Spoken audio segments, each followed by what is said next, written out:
As usual, the time tunnel is flinging Doug and Tony all over the place. Can't you get them under control?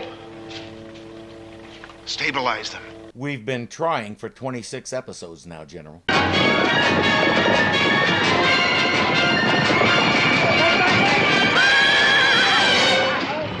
I've got Doug and Tony again.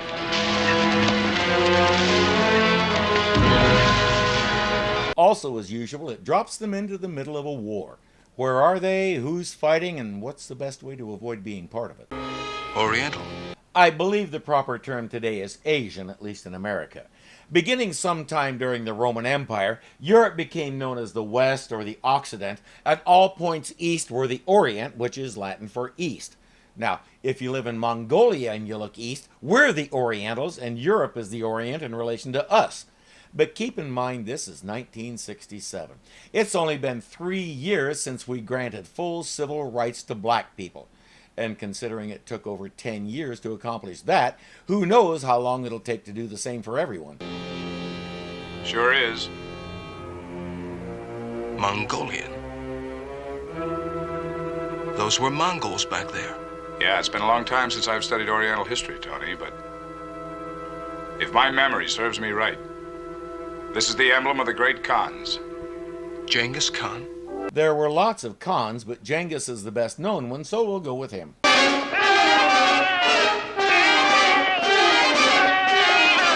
Stand still and put your hands up. Drop to your knees, maybe. Surrender and go peacefully so you can find out when and where you are and what's going on. That never occurs to them. They try to fight him, and as you might expect, a bunch more come out of the trees and overpower them. This happens to them a lot when they land, and fighting hasn't worked out once. You'd think two brilliant scientists might figure out that they should ought to try something else. Doug is unconscious. Tony is impulsive and stupid. Situation normal.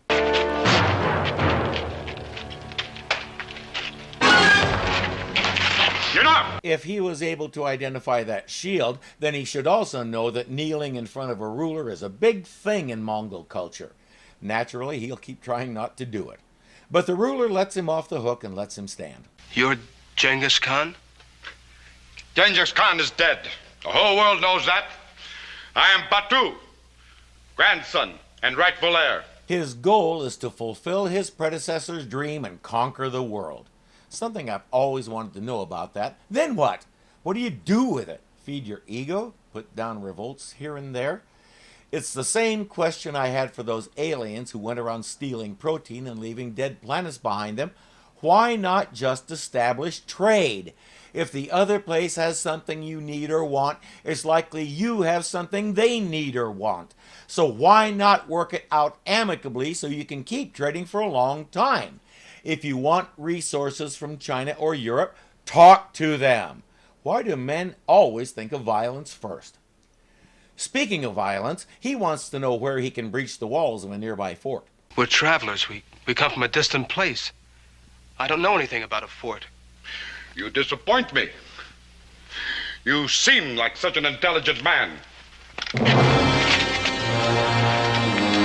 He has a fully operational rack not 20 feet away. Interesting choice of tent decorations. Tony is on it before he can even grasp what's happening. I couldn't help you if I wanted to. You're European. No, he's American. Might want to explain that. You must be with Marco Polo. Oh, never mind. Europeans won't discover the Americas for another 200 years. The tunnel just got a fix on the boys. Sorry, I just can't stand to watch what they're doing to him.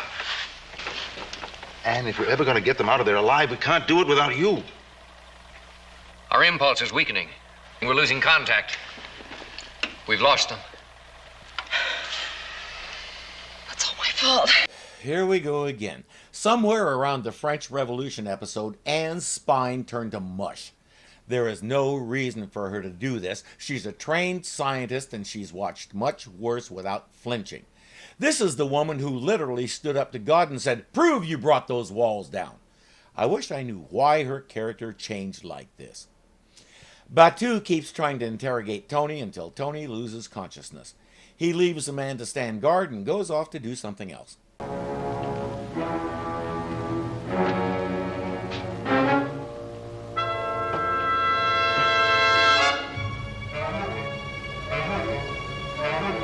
The coffee pot is over there.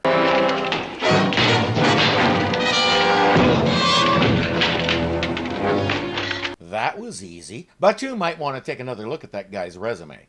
Tony is still out, so Doug cuts a hole in the back of the tent and carries Tony as far away from all that as he can. Make no sound. You're not Mongol. Who are you? We're travelers. He explains a little more, and the man says, it takes a lot to escape from Batu's camp, and they're probably tracking you right now. The Emperor Kublai Khan has an outpost fort across the plain. I command there. I am Marco Polo. The picture is becoming clearer. Batu isn't asking about a European fort, he's asking about Kublai Khan's fort. He was insisting that he's the rightful heir to Genghis Khan, and now that makes sense. Kublai Khan has been declared emperor, and Batu doesn't like it. We've landed in a civil war. The Mongols are coming, and Marco says, your friend can't travel fast enough. We'll have to leave him.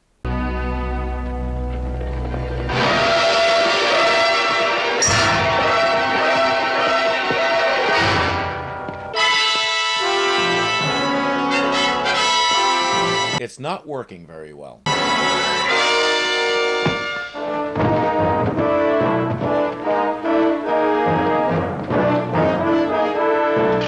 Or maybe it is. Within minutes, the Mongols are all dead. Well done. I didn't appreciate being hung out for bait like that. Couldn't be helped. Your friend is the member of the group that most resembles a worm, skinny and flopping around. And now you have some horses, so you don't have to carry him anymore. Memories of the wreck linger. I am afraid the pain will linger also. You still haven't told me who you are.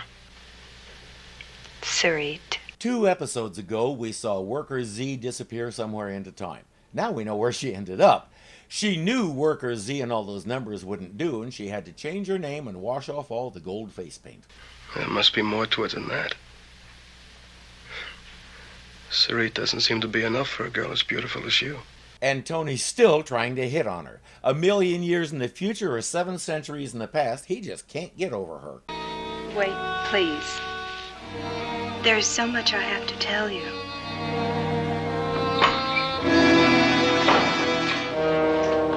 Gentlemen, I'd say we could use some privacy. It could be a problem. What do you say you forget about this little walk in the moonlight? Since when did you start doubling as scoutmaster? Look, I know Sarita's a beautiful girl, but stop and think where we are. We're right in the middle of nowhere, and a thing like this can get out of hand. Doug, man, you're way off base. When you protest like that, he's on base. Why don't you face it?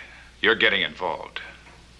Can't you see the signs? Well, so what of it? Am I supposed to stop living because I'm in the 13th century? Look, I'm not trying to tell you how to live. Well, then don't. Batu is furious at losing the Europeans. He has a new plan: send one of his men into the fort and kidnap Kublai Khan's daughter. Once he has her, he can force a marriage that will solidify his claim to the throne.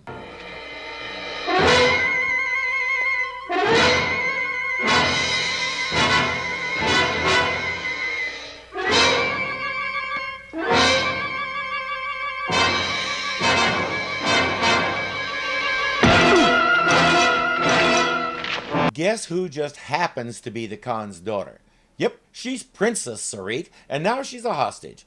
As Tony wakes up, they've killed a guard and gotten to the bottom of the wall. Time to sound the alarm.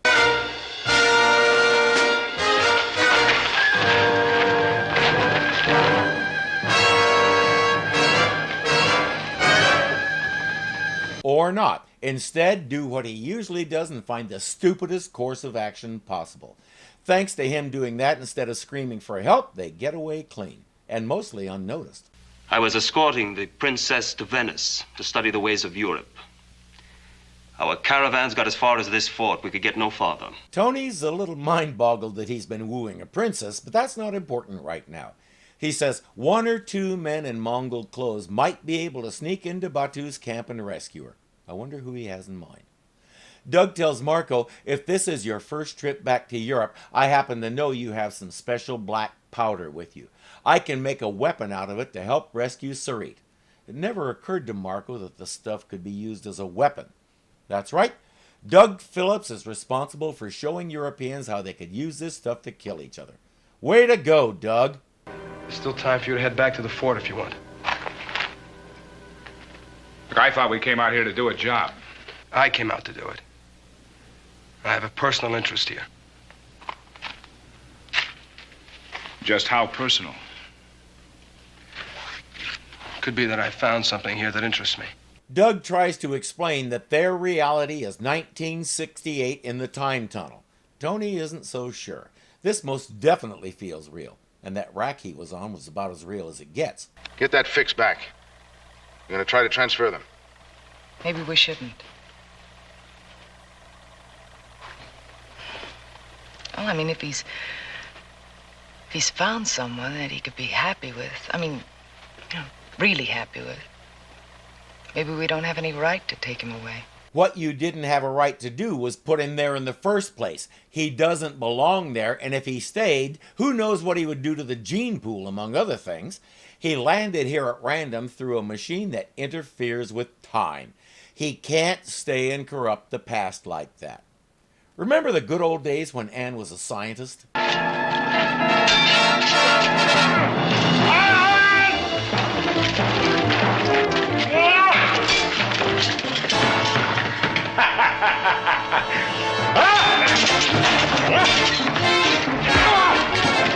When you get into tight quarters like that, too many men can be a problem, as Batu and his boys are finding out.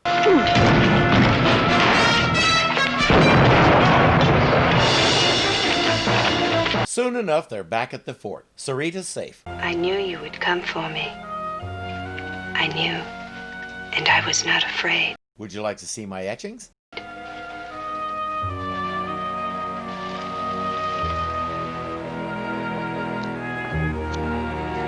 Batu is tired of dinking around. He sent word to all the Mongol tribes that will ride with him to assemble here for an all-out attack on the fort.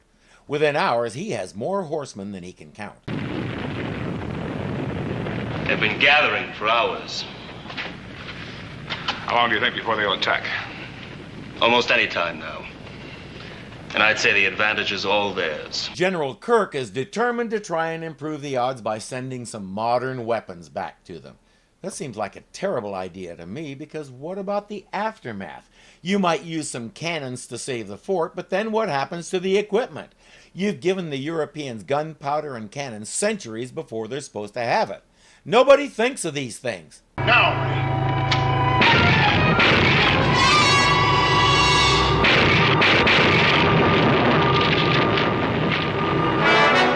Worse, he's trying to send them the least accurate form of artillery ever devised. But he had to settle for a mortar because Ray said anything else was too heavy for the tunnel to handle.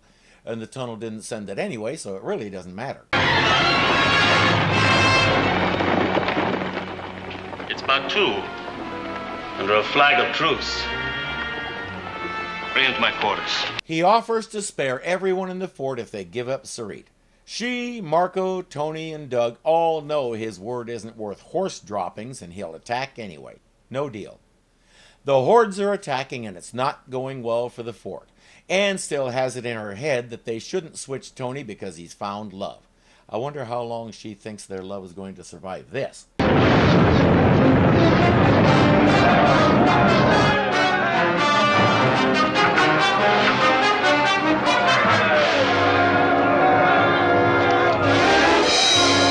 General Kirk is beyond angry. He rips into her and demands that she start setting things to get Doug and Tony out of there. I'm not angry at Anne. I'm angry at the misogynist that started writing her that way. The Mongols pulled back to regroup. That assault accomplished one thing. It convinced both Tony and Sarit that it'll never work. She's realizing who she is and what kind of destiny she has as a princess, and he's realizing that the tunnel can pluck him out of there any time and he can't do anything about it. I'll spare you the tearful goodbye because it's not especially tearful. It's supposed to be sacrificing love for destiny, but it comes off more like they're dissolving a partnership and deciding who gets the personalized stationery. Marco is evaluating the damage. Part of one wall is down, so he'll have to double the men guarding that spot. But he and Doug both know it's futile. What if we try to win? What if we try to break the back of their charge before they even reach that wall? How? By magic? Yes, of a sorts. That black powder that you have in your storeroom. Well, that's harmless. It's used for fireworks and parades and festivals. Until you mix this with it. He explains that the combination makes an explosive that could blow the Mongols right off their horses. He says, get me all the water jugs you can find. And the black powder, of course. The question is, how do you plan to set them off? General Kirk has that covered, and it's even light enough to send them through the tunnel. Ordnance, General Kirk here. I want 2 boxes of percussion igniters. I want them here in the time tunnel control on the double. Perfect. They ignite and explode when they hit, so there are no remnants left to mess up history.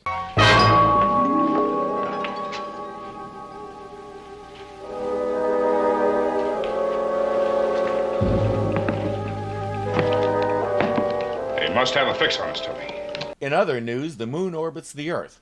When he's done stating the obvious, they get to work. They now have a whole bunch of percussion bombs and a whole bunch of catapults to deliver them to the Mongols. Here we go. Keep it up.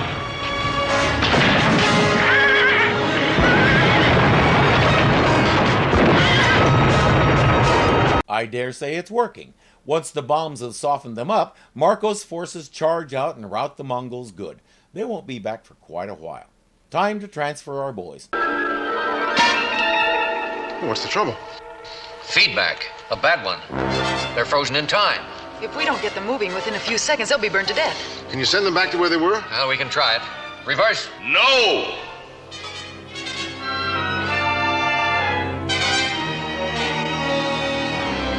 Okay, who is he? How'd he get in here? And what's with the hat? Hear me, you travelers in time. It is I, Merlin, mightiest of all wizards, who commands you. At a sign from me, you will leave the limbo of time and appear in this place before me. Merlin? Really? True to his word, he does some stuff, and Doug and Tony are back in the tunnel. Yes. A welcome, gentlemen. A welcome home. Too bad they don't know it because they're still frozen. We have abandoned all pretense of following any kind of predictable scientific rules. Anything goes now, even Merlin the magician. This episode we just finished with Marco Polo and the Mongol hordes, yeah, that's the last episode we'll have with regular people in it. Next we have Merlin, then we'll finish the series with 3 episodes in a row involving aliens. I don't know what happened. Maybe by this time they knew they weren't getting a second season and gave up. Maybe these stories are a middle finger to whatever studio or network executive shafted them. I'm tossing out wild guesses. There are hundreds of historical settings they could have put our boys into. Instead, they're going to be pressed into the service of a sorcerer.